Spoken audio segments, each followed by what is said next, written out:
Hi, this is Bill Kenower of Author Magazine, and tonight we're talking to Robert Dugoni, author of the latest David Sloan suspense novel, Murder One. We sat down at Third Place Books in Lake Forest Park and talked about grabbing your reader's attention and always having your protagonist in peril. Enjoy.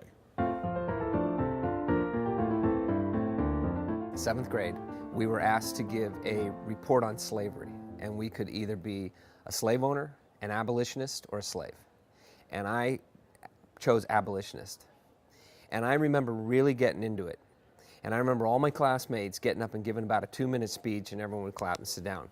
And I was panicked because mine was about 9 to 10 minutes. And I thought I blew it. I blew the assignment.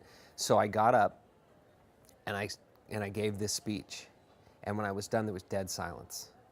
And Sister Kathleen's sitting in the back of the classroom, and she goes like this to me. And I figured I'm going to the principal's office because I went to the principal's office a lot as a kid. And she goes like this, and she takes me outside, and she takes me to the other seventh grade class, opens the door, says, wait here, goes and talks to the teacher, and comes and grabs me and says, give your speech. So I give my speech again. Well, now I know I did okay, right? It ends, and by the time it ends, there's an announcement, an all-school announcement that there's going to be assembly in the gymnasium. And Sister Kathleen says, you're giving your speech to the entire school. So I remember distinctly standing at this podium and suddenly starting to become dramatic, lowering my voice, being quiet, because I remember at that moment saying, this is so cool, this is what I want to do. I want to tell stories. Okay, so you say I lower my voice or know when to bring them closer. Now, how do you do that in writing?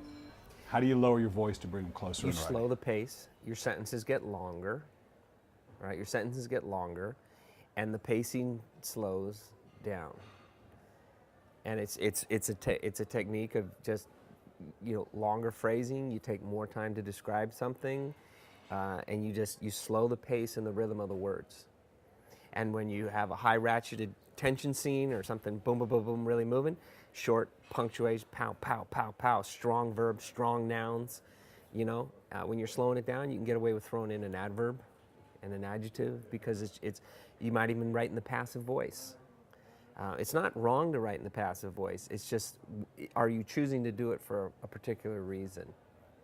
But you're a writer, so you know when it's going well. I had someone do a review of one of my books like 6 years after the fact, and she was being very snide, and she wrote something like, one can almost see the author pounding his hand on the desk and saying, boy, this is good. And I knew she wasn't a writer, because anybody who's a writer knows the last thing any writer does is go, boy, this is good. Most of the time we're going, man, this is terrible. This is horrible. No one's going to buy this. We're our worst critics. But there are those moments when you get done for a day and you go, that's pretty good. That's not bad.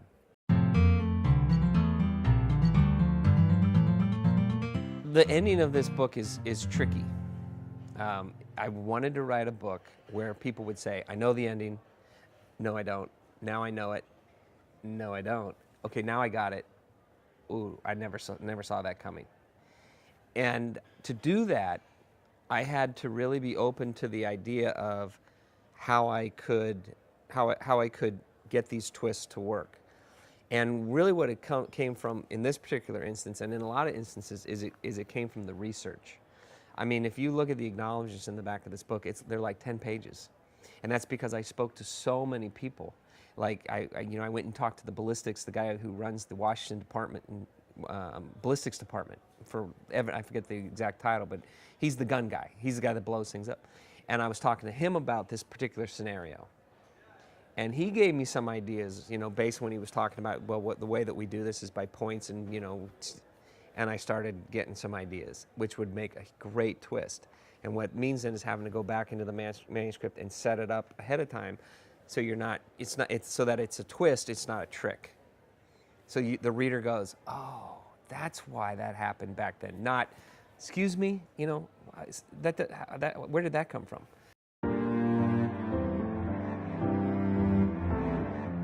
your character needs to be in peril.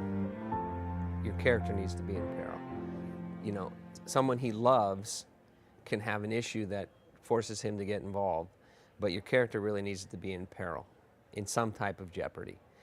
And you need to understand that people love characters that are in peril. So in The Jurymaster, David Sloan was in physical peril.